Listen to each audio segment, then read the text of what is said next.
Hello दोस्तों, तो आज मैं आप लोगों के लिए एक्सप्लेन करने वाला हूँ 10,000 वर्ल्ड के एक न्यू एपिसोड को। एपिसोड की स्टार्टिंग होती है और हम डेथ अभ्यास में इस बंदे को देखते हैं जिसने की लास्ट एपिसोड में अपने क्लोन बॉडी को स्काई ब्रिज चोरी करने के लिए भेजा हुआ था। अब डेथ अभ्यास को देखकर लिनफेंग इसके बारे में सवाल करते हुए पूछने लगा था आखिर ये डेथ अभ्यास क्या है। तो जियांगली बताने लगी थी कि डेथ अभ्यास बहुत ही खतरनाक जगह है, यहाँ पर हमेशा डेथ ऑरा मंडराता रहता है, इस वजह से कोई भी इमॉर्टल वहाँ पर जाने की जरूरत नहीं करता। अब होली लॉर्ड जियांगली को इस बंदे पर नजर रखने का बोल के लिनफेंग से कहने लगती है मुझे उम्मीद है कि अब तुम हमारी मदद करोगे। तो लिनफेंग कहता है ये तो जाहिर है कि मैं आपकी मदद करूंगा, लेकिन उससे पहले मुझे अपनी स्ट्रेंथ को बढ़ाना होगा क्योंकि अभी की जो स्ट्रेंथ है वो इनफ नहीं। तो होली लॉर्ड कहने लगी थी मैं जानती हूँ कि तुम्हारी कल्टीवेशन के ऊपर व्हील ऑफ वर्ल्ड ने सील लगाया हुआ है जिस वजह से तुम अपनी फुल पावर का यूज नहीं कर पाते, लेकिन अगर तुम इमॉर्टल्स के ओरिजिन लॉ को सीख लोगे तो फिर तुम अपनी स्ट्रेंथ वापस से रीगेन कर सकते हो। जिस पर लिनफेंग कहने लगा था ओरिजिन लॉ बहुत ही ज्यादा कीमती है, इसलिए आप फ्री में तो वो मुझे नहीं देंगे। तो होली लॉर्ड कहने लगी थी मैं बस चाहती हूँ कि तुम मेरे साथ एक कॉन्ट्रैक्ट साइन करो, जब तुम इस यूनिवर्स के टॉप कल्टीवेटर बन जाओगे तब तुम्हें मेरे लोगों को प्रोटेक्ट करना होगा क्योंकि मैं जानती हूँ कि तुम्हारी पोटेंशियल बहुत ही ज्यादा है, तुम जरूरी एक दिन बहुत ही पावरफुल बन जाओगे। तो लिनफेंग उसके कॉन्ट्रैक्ट पर साइन करते हुए कहने लगा था जब तक लुओशेन क्लैन के लोग किसी भी गलत काम को अंजाम नहीं देंगे तब तक मैं उनकी हिफाजत करूंगा। अब कॉन्ट्रैक्ट साइन हो जाने के बाद होली लॉर्ड लिनफेंग को अपने होली लैंड लेकर आ जाती है जहाँ पर इस वर्ल्ड की सबसे प्योर एनर्जी मौजूद थी। अब होली लॉर्ड लिनफेंग से कहने लगी थी इस जगह पर तुम कल्टीवेट करके यकीनन अपनी पावर्स को पिछली बार से और भी ज्यादा बूस्ट कर लोगे, लेकिन उसके लिए तुम्हें हमारे वर्ल्ड की इमॉर्टेलिटी को प्रैक्टिस करना होगा। अगर तुम एक मर्तबा इमॉर्टेलिटी को मास्टर कर लोगे तो ओरिजिन ऑफ इमॉर्टल लॉज को समझना तुम्हारे लिए बहुत ही ज्यादा आसान हो जाएगा, लेकिन जब तुम इस फेरी लैंड से बाहर जाओगे तब दोबारा से व्हील ऑफ वर्ल्ड तुम्हारे ऊपर रिस्ट्रिक्शन लगा देगा क्योंकि हमारे यहाँ की और तुम्हारे यहाँ की कल्टीवेशन बहुत ही ज्यादा अलग है। जो सुनकर लिनफेंग सोचने लगा था, मगर थंडर ड्रैगन उससे कहने लगते हैं पहले तो तुम ट्रू इमॉर्टल लेवल पर ब्रेक थ्रू कर लो, उसके बाद जब तुम ट्रू गॉड लेवल पर पहुंच जाओगे तो फिर हम सीधा व्हील ऑफ वर्ल्ड पर ही हमला कर देंगे, उसके बाद वो व्हील ऑफ वर्ल्ड तुम पर कोई भी रिस्ट्रिक्शन नहीं लगा पाएगा। थंडर ड्रैगन की बातों को सुनने के बाद लिनफेंग होली लॉर्ड का शुक्रिया अदा करते हुए कहने लगा था इन सब चीजों को बताने के लिए आपका शुक्रिया, मगर मैं इसे हैंडल कर लूंगा। जो सुनकर होली लॉर्ड लिनफेंग को काफी सारे सेलेस्टियल वाटर बॉटल दे देती है, जिसके बाद वो इस जगह पर मौजूद मॉन्यूमेंट के सील को भी ओपन कर देती है ताकि लिनफेंग अंदर जाके इमॉर्टेलिटी के ओरिजिन को समझ सके और अंदर मौजूद स्पिरिचुअल एनर्जी से अपनी कल्टीवेशन बूस्ट कर सके। अब इस सील के हटने के बाद थंडर ड्रैगन तुरंत ही बाहर आ जाते हैं और यहाँ मौजूद सभी स्पिरिचुअल एनर्जी को एब्जॉर्ब करने लगते हैं। थंडर ड्रैगन को इतनी तेजी से यहाँ मौजूद स्पिरिचुअल एनर्जी एब्जॉर्ब करता हुआ देखकर इमॉर्टल लेडी तो बहुत ही ज्यादा हैरान हो गई। वो कहने लगी आखिर ये कैसा क्रिएचर है, लगता है ये थंडर ड्रैगन एक सेलेस्टियल बीइंग है। अभी उसका ये कहना ही था कि उसी वक्त लिनफेंग जेट बटरफ्लाई को भी बाहर निकाल लेता है और जेट बटरफ्लाई भी यहाँ मौजूद एनर्जी को एब्जॉर्ब करने लगा, जिससे वो धीरे धीरे रिकवर होने लगता है। वहीं पर लिनफेंग भी बैठकर कल्टीवेशन करने लगता है, जिस वजह से धीरे धीरे लिनफेंग की पावर्स बढ़ने लगी। अब जेट बटरफ्लाई को देखकर इमॉर्टल लेडी और भी ज्यादा हैरान हो गई। वो कहने लगी ये तो एक सेलेस्टियल ग्रिड का ट्रेजर है, आखिर ये लिनफेंग के पास कैसे आया, पता नहीं लिनफेंग के पास और कितने सारे सीक्रेट्स है। जो सब कहने के बाद वो लिनफेंग को बिना डिस्टर्ब किए यहाँ से चली जाती है। अब यहाँ के ओरिजिन फोर्स को फील करके लिनफेंग कहने लगा था क्या ही खतरनाक फोर्स है, जिसपे थंडर ड्रैगन कहने लगते हैं भले ही ये वर्ल्ड इनपरफेक्ट है लेकिन इस जगह की एनर्जी तुम्हारे स्पिरिचुअल डोमेन से बहुत ही ज्यादा पावरफुल है, इसलिए जितना हो सके उतना ज्यादा स्पिरिचुअल एनर्जी एब्जॉर्ब करो। जो सुनते ही लिनफेंग अपने हैंड साइंस को चेंज करके बहुत ही तेजी से यहाँ के एनर्जी को एब्जॉर्ब करने लगता है, जिस वजह से कुछ ही देर में अब लिनफेंग वर्चुअल गॉड जेलम पर इंटर कर जाता है। अब हमारा सीन शिफ्ट होकर डेथ अभ्यास के इस बंदे पर आता है जिसने की सक्सेसफुली स्काई ब्रिज को रिफाइन कर लिया था, इसलिए वो इविल्स की तरह हंसते हुए कहने लगा था अब वक्त आ चुका है अपने अगले प्लान को अंजाम देने का। उसके इसी बात के साथ हमारा ये सीन यहीं पर कट हो जाता है, जिसके बाद हमारा सीन शिफ्ट होकर बुल डीमन क्लैन के एंसेस्ट्रल पैलेस के ऊपर आ गया, जहाँ पर कुछ बुल डीमंस अपने एंसेस्ट्रल पैलेस को गार्ड कर रहे थे क्योंकि इस जगह पर एक बहुत ही पावरफुल वेपन रखा हुआ था। उसी वक्त यहाँ पर डेथ अभ्यास के लोग आकर इन लोगों के ऊपर अटैक करने लगते हैं। तो ये बुल डीमंस डेथ अभ्यास के लोगों को देखते साथ ही उनके ऊपर हमला कर देते हैं, लेकिन डेथ अभ्यास के लोग बहुत ही ज्यादा पावरफुल थे,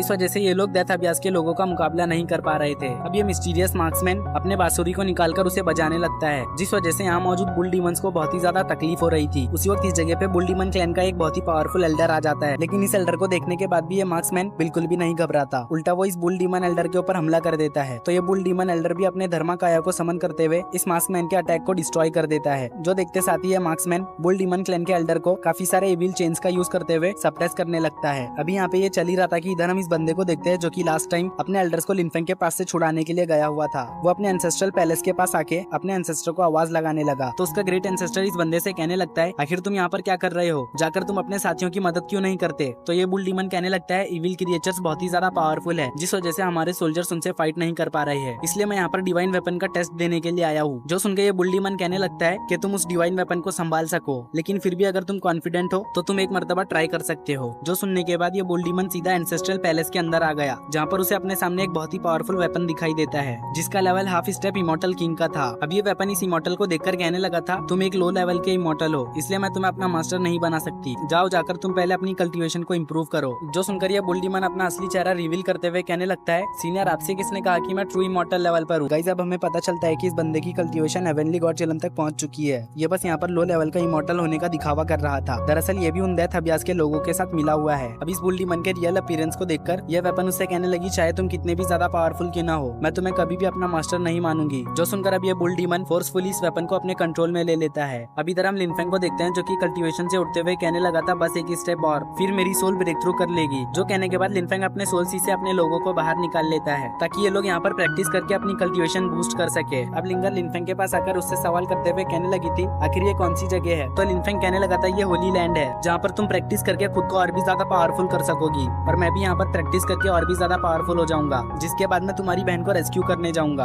अब इस जगह को देखने के बाद शाओकियान की खुशी का ठिकाना ही नहीं रहता। वो फौरन से इस जगह के एनर्जी को एब्जॉर्ब करते हुए कहने लगा था, अब तो मैं फिर से लेवल अप करूंगा। शाओकियान के ये कहते ही हमारा सीन दोबारा से बुल डीमन क्लैन के एल्डर के ऊपर आ जाता है, जो कि अभी भी डेथ अभ्यास के इस बंदे के साथ फाइट कर रहे थे, लेकिन वो इसमें काफी ज्यादा घायल हो जाते हैं। अब ये मार्क्समैन अपनी बांसुरी को बजाते हुए एक बहुत ही powerful attack bull demon clan के लोगों के ऊपर कर देता है। इससे पहले कि ये अटैक जाकर उन लोगों से हिट होता, उस वक्त Liu Changshan half immortal king divine treasure को लेकर आ जाता है और एक पावरफुल टॉर्नेडो से अटैक करते हुए कहने लगता है, आखिर तुम्हारी हिम्मत कैसे भी हमारे क्लैन में इन्वेड करने की। इस बुल डीमन को देखते साथ ही मार्क्समैन समझ चुका था कि उसका प्लान कामयाब हो चुका है। वो सुप्रीम ट्रेजर अब इन लोगों के हाथ में आ चुका है। इस वजह से वो फौरन से यहाँ से निकल जाता है। अब इसके यहाँ से जाने के बाद बुल डीमन क्लैन के लोग राहत की सांस लेते हैं। अब बुल डीमन क्लैन का ये एल्डर लियू चॉन्गशन के पास इस डिवाइन ट्रेजर को देखकर बहुत ही ज्यादा हैरान हो गए। वो कहने लगे, क्या इस ट्रेजर ने तुम्हें अपना मास्टर मान लिया? तो वो सच ना बताते हुए इन लोगों को गुमराह कर देता है। वो झूठ झूठ बोलने लगा, मैंने 9 इमॉर्टल लॉ को समझ लिया है, इस वजह से इस वेपन ने मुझे अपना मास्टर मान लिया। जो सुन के तो इन लोगों के होश ही उड़ गए थे, क्योंकि 9 इमॉर्टल लॉस को समझना कोई मामूली बात नहीं थी। पहले तो इन लोगों ने लुओशन क्लैन पर अटैक करके उस की को हासिल कर लिया। अब ये लोग हमारे क्लैन पर भी अटैक करने के लिए आ गए, इसलिए मुझे लगता है कि ये लोग एम्परर मिंग को आजाद करने की फिराक में है। अगर ऐसा हुआ तो फिर हमारा फेरीलैंड दोबारा से बर्बाद हो जाएगा, इसलिए अब हमें इस बारे में लुओशन क्लैन के साथ बात करनी पड़ेगी। इस एल्डर के ये कहते ही हमारा सीन शिफ्ट होकर होली लॉर्ड के ऊपर आता है, जो कि अपने डिवाइस से इन सभी चीजों को देख रही थी। साथ ही उन्हें लियू चॉन्गशन के ऊपर शक भी हो रहा था, क्योंकि जब डेथ अभ्यास के लोगों ने हमला किया उसी वक्त इसने बुल डीमन क्लैन के सुप्रीम ट्रेजर को हासिल कर लिया, इसलिए ये बात उन्हें कुछ हजम नहीं हो रही थी। अब हम इस मार्क्समैन को देखते हैं जो कि एम्परर मिंग को सारी चीजें बताते हुए कहने लगा था, आपने मुझे जैसा कहा था प्लान के मुताबिक मैंने वो सब कर दिया है। जो सुन के वो हंसते हुए कहने लगा था, ऐसे ही तुम हार्डवर्क करते रहो, क्योंकि अगर तुमने एक मरतबा अगला काम मुकम्मल कर लिया उसके बाद मैं तुम्हें इस पूरे फेरीलैंड का मास्टर बना दूंगा।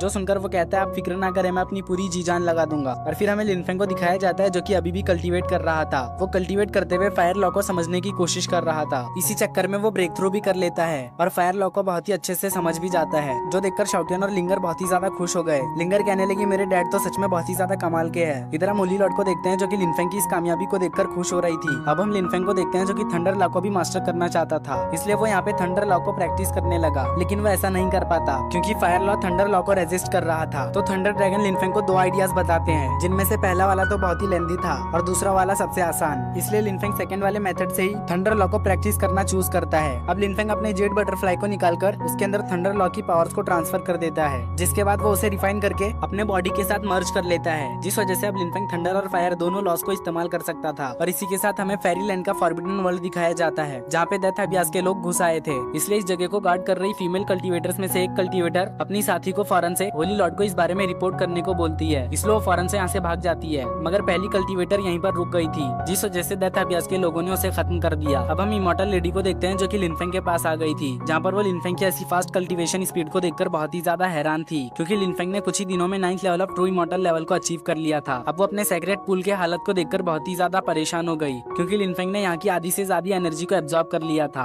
अब वो लिनफेंग के पास आकर उसे 2 और सेलेस्टियल ग्रेड के डिवाइन लिक्विड्स को देती है। हालांकि वो देना तो नहीं चाहती थी, क्योंकि उसने लिनफेंग को पहले ही इतना सब कुछ दे दिया था, मगर वो कर भी क्या सकती थी, क्योंकि वही थी जिसने लिनफेंग के साथ कॉन्ट्रैक्ट साइन किया। अब वो लिनफेंग से कहने लगी, मैं उम्मीद करती हूँ कि जब हमें जरूरत होगी तब तुम हमारी मदद करोगे। तो लिनफेंग कहता है, आप बिल्कुल बेफिक्र हो जाए। ये कहते हुए लिनफेंग होली लॉर्ड को देखता है तो उसे समझ आता है कि होली लॉर्ड तो बहुत ही ज्यादा उदास लग रही है। हालांकि वो अब तक उनकी उदासी का कारण नहीं समझ पाया। अब इसी के साथ हमारा ये सीन यहीं पर कट हो जाता है, जिसके बाद हमें फॉरबिडन वर्ल्ड का सीन दिखाया जाता है, जहाँ पर डेथ अभ्यास के लोग फेंगर के ऊपर लगे हुए सील को तोड़ने की कोशिश कर रहे थे। वहीं पे इमॉर्टल कल्टीवेटर ये देखकर बहुत ही ज्यादा खुश हो रहा था। वो कहने लगा, बस कुछ देर और, जैसे ही मैं इसकी सुप्रीम ब्लड लाइन को रिफाइन कर लूंगा, मैं इस कैद से भी आजाद हो जाऊंगा और ब्रेक थ्रू भी कर लूंगा। अभी वो यहाँ पे ये कह ही रहा था कि इधर हम फेरीलैंड के पावरफुल फोर्सेस को देखते हैं जो कि फॉरबिडन लैंड के पास आ गए थे, और इन्हें रोकने के लिए यहाँ पर वही मार्क्समैन मौजूद था। वो इन लोगों के ऊपर अपने डार्क चेनों से अटैक करते हुए कहने लगा था, अच्छा हुआ कि तुम सब यहीं पर आ गए, आज के दिन मैं तुम सबका ही खेल खत्म कर दूंगा। अभी वो यहाँ पे ये कह ही रहा था कि तभी हम इमॉर्टल लेडी को देखते हैं जो कि अपनी पावर्स का यूज करके